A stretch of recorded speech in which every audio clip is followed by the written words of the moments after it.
Hello मेरे प्यारे बच्चों, स्वागत है आप सभी का आपके अपने प्यारे से यूट्यूब चैनल स्टडी पर। माय डियर स्टूडेंट, कैसे हो? आई होप बहुत ही अच्छे होंगे, जो एग्ज़ाम की तैयारी बहुत अच्छे से कर भी रहे होंगे। जैसे कि आप सभी को पता है, प्रैक्टिकल चल रहे हैं, तो प्रैक्टिस से रिलेटेड मैं वीडियो बना रहा हूँ। इससे पहले मैंने वीडियो जो फिजिक्स की है वो कंप्लीट कर ली है, जो प्रैक्टिकल की। यदि आपने नहीं देखा तो प्लेलिस्ट में जाइएगा और उस प्लेलिस्ट में जाकर फिजिक्स की वीडियो को देख लीजिएगा। इससे आपको प्रैक्टिकल जब आप दोगे तो उससे आपको बहुत आसानी मिलेगी, आपको हेल्प मिलेगी प्रैक्टिकल देने में। तो उम्मीद है समझ गए होंगे। अब इसमें आज हम बायो के जो क्लास 12 के है टॉप 20 वाइवा जो प्रैक्टिकल में पूछे जाएंगे उसको क्वेश्चन हमने लिए हैं। तो चलिए उस क्वेश्चन को बड़े डिटेल में समझेंगे, आसानी से, बारीकी से। फिर लास्ट में आपको एक मैजिक बताऊंगा, अर्थात किस तरीके से हर सवालों का अध्ययन किया जा सकता है, अर्थात हर सवालों को बड़े आसानी से सोल्व किया जाएगा और आसानी से कैसे याद होंगे। मैं आपको लास्ट में ट्रिक ये बताऊंगा और आपको ये भी बताऊंगा कि जिस बच्चे ने प्रैक्टिकल या आप पाइप चार्ट या मॉडल तैयार करा है तो उसको किस तरीके सामने जब वाइवा होगा तो एग्जामिनर के सामने किस तरीके से आप इसको प्रस्तुत करेंगे। तो चलिए मैं सब कुछ लास्ट में बताऊंगा।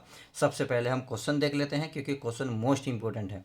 तो क्वेश्चन की शुरुआत करते हैं। क्वेश्चन नंबर पहला है, सबसे पहला एक जो नॉर्मल क्वेश्चन होता है जो होना भी चाहिए, बायोलॉजी किसे कहते हैं।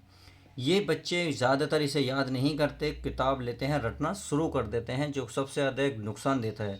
क्योंकि एग्जामिनर कभी कभी क्या करता है, वो यही परखने की कोशिश करता है कि बच्चों ने बायोलॉजी का ये प्रैक्टिकल दे तो रहे हैं कि बायोलॉजी जानते हैं क्या होती क्या है। तो इसलिए प्लीज़ ध्यान रखना, बायोलॉजी किसे कहते हैं, तो आपको ध्यान रखना है बायोलॉजी में हम जीवों का अध्ययन करते हैं। इतनी बात आई होप समझ गए होंगे, यानी कि इसमें केवल जीवों का अध्ययन किया जाता है।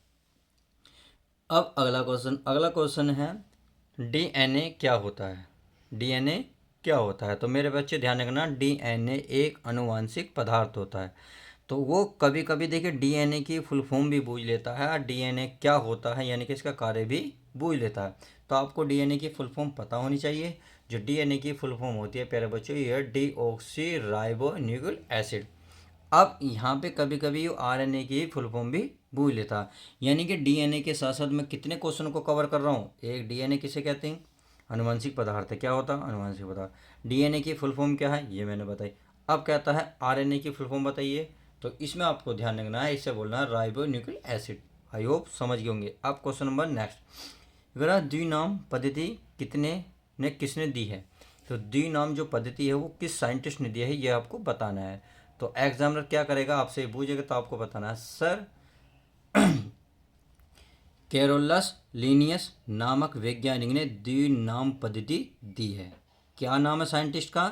Carolus Linnaeus. तो नामक जो साइंटिस्ट है उन्होंने द्विनाम पद्धति से दी है। अगला क्वेश्चन देखते हैं। आप क्वेश्चन एग्जामिनर पूछेगा कि बताइए प्यारे बच्चों, मेडल के कितने नियम होते हैं। तो आपको स्माइल के साथ बताना है, प्यार सी स्माइल चेहरे पर जरूर रखें, क्योंकि ऐसा ऐसा होता है बच्चों, जब चेहरे पे स्माइल रखते हो तो आपको उस देखकर एग्जामिनर खुश हो जाता है और खुशी में ही आपसे ऐसा करता है, वो आसान सवाल पूछना शुरू कर देता है। देखिए मेंडल के कितने नियम हैं। मेंडल के जो है 3 नियम हैं। नंबर 1 प्रभाविता का नियम, एक है पृथक्करण का नियम, और तीसरा है तथा जो मोस्ट इम्पोर्टेंट है स्वतंत्र अपविहीन का नियम। तो 3 नियम आपको याद रखने हैं, ध्यान रखना। और प्रभाविता का नियम, पृथक्करण का नियम, स्वतंत्रता अपवाहिता का नियम, इसमें से कोई सा नियम आपसे सुन सकता है। आपने अगर अच्छे से याद कर रखा है तो ध्यान रखना, आपको बता देना है। ये नहीं कि इसने पूछा मेंडल के कितने नियम है, आपने कहा सर 3। ऐसा नहीं चलता, आपको 3 नियम बताने होंगे। आप देखते हैं नेक्स्ट क्वेश्चन। क्वेश्चन नंबर हमारा नेक्स्ट ये बोल रहा है, कोशिका यानी कि सेल की खोज किसने की। देखिए एग्जाम का सबसे ज़्यादा फेवरेट क्वेश्चन है, कोशिका सेल की खोज किसने की। ये आपको नॉर्मल पता भी होना चाहिए और एग्जाम को भी एग्जामिनर बूझेगा, 100% कह रहा हूँ। तो इस बात को रट लो कि रॉबर्ट हुक ने कोशिका की खोज की। कब की रॉबर्ट हुक की खोज, तो सन में बताइए अगर किसी बच्चे को पता है। तो चलिए अगला क्वेश्चन देख लेते हैं। अगला क्वेश्चन है आपका, एटीपी तथा एडीपी का पूरा नाम बताइए। तो इनकी ज़्यादातर फुल फॉर्म ही पूछी जाती है और बाकी इसमें क्या काम होता है, क्या अंतर होता है, ज़्यादातर नहीं पूछा जाता। हमेशा इनका ज़्यादातर पूरा ही नाम पूछा जाता है। तो आपको पता होना चाहिए प्यारे बच्चों, ये एटीपी का फुल होता है एडिसिन ट्राईफॉस्फेट तथा एडिनोसिन यानी कि एडीपी का होता है एडिनोसिन डाईफॉस्फेट। समझ में आ गया। एटीपी की फुल फॉर्म होगी एडिनोसिन ट्राईफॉस्फेट तथा एडीपी की फुल फॉर्म होगी एडिनोसिन डाईफॉस्फेट। तो दोनों नाम समझ में अच्छे से आ गए होंगे। अब अगले क्वेश्चन की शुरुआत करते हैं। अगला क्वेश्चन है पुष्प के कितने चक्र भाग होते हैं, यानी कि चक्र जो है भाग कितने होते हैं। तो आपको प्लीज़ ध्यान रखना प्यारे बच्चों, एग्जामिनर बहुत तेज है तो इस बात का ध्यान रखना है। पुष्प के 4 भाग होते हैं, पुष्प के 4 चक्र होते हैं, तो चारों चक्र आपको पता होने चाहिए। अब नेक्स्ट क्वेश्चन देख लेते हैं। नेक्स्ट क्वेश्चन क्या कह रहा है, पढ़ लेते हैं। ये कह रहा है, देखिए मैं आपको कुछ जानकारी इसमें हाँ देना चाहता हूँ।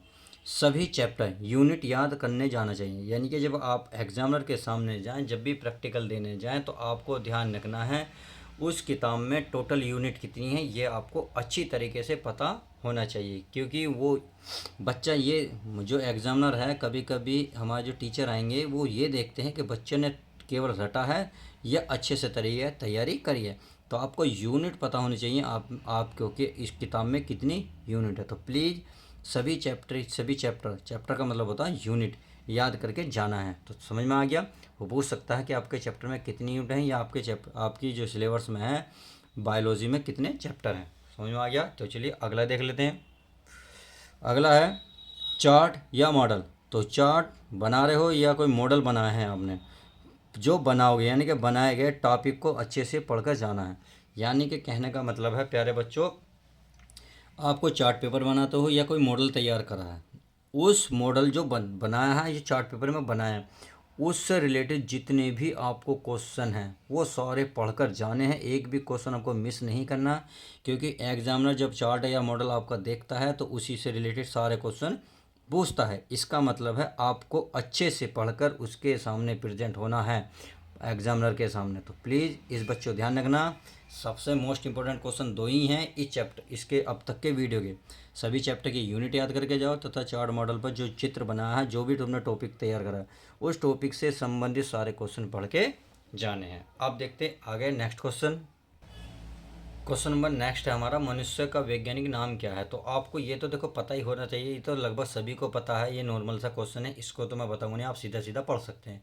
अगला नेक्स्ट क्वेश्चन है प्यारे बच्चों, ये बोल रहा है कार्डेटा का कार्डेटा और नॉन कार्डेटा जीवों में क्या अंतर होता है। तो ये आपको 100% पता होना चाहिए, क्योंकि एग्जामिनर कई बार ये क्वेश्चन कई बार पूछा गया, मैंने कई जगह देखा है ये क्वेश्चन पूछा जाता है। तो आपको क्या है, कार्डेटा में कसूरी की दंड पाया जाता है, यानी कार्डेटा जो है उसमें कसूरी की दंड पाया जाता है, जबकि नॉन कार्डेटा में कसूरी की दंड नहीं पाया जाता। बस आपको अंतर ही बताना है। तो समझ में आ गया। तो क्या नहीं कि कॉल डेटा में क्या होगा, कसूरी की दंड पाया जाएगा, जबकि नॉन कॉल डेटा में क्या होगा, कसूरी की दंड नहीं पाया जाता। अब नेक्स्ट क्वेश्चन, अगर आप ब्लड ग्रुप्स यानी कि रुधिरवार, यानी कि जो आपका ब्लड है, ब्लड ग्रुप कितने प्रकार का होता है, यानी कि कौन कौन से होते हैं, ये भी पूछ सकता है कि कितने प्रकार के होंगे। तो कितने प्रकार के होंगे, 4। अब कौन कौन से होंगे ये आपको पता होनी चाहिए अच्छे तरीके से। तो ए ग्रुप, बी ग्रुप और ए बी और ओ, यानी कि 4 ग्रुप हैं, ए बी और ओ ग्रुप। तो आपको अच्छे से ये सारे क्वेश्चन आपको पढ़ के जाने हैं जो बायोलॉजी का प्रैक्टिकल देने जाएंगे। तो चलिए मिलते हैं किसी और मज़ेदार वीडियो के साथ। आपको वीडियो कैसी लगी प्लीज़ लाइक करके जो बताएं। देखो बच्चों, मैं इतनी मेहनत करता हूँ, आप लाइक नहीं कर रहे, सपोर्ट करो यार, तुम्हारी सपोर्ट की बहुत ज़रूरत है। तो चलिए मिलते हैं किसी और मज़ेदार वीडियो के साथ। यहाँ मैंने फिजिक्स का और केमिस्ट्री का बना दिया है, तो चलिए बहुत जल्दी मैं आपको केमिस्ट्री की भी बायोलॉजी जो प्रैक्टिकल है उसकी क्वेश्चन बनाने वाला हूँ। तो चलिए मिलते हैं नेक्स्ट वीडियो के साथ।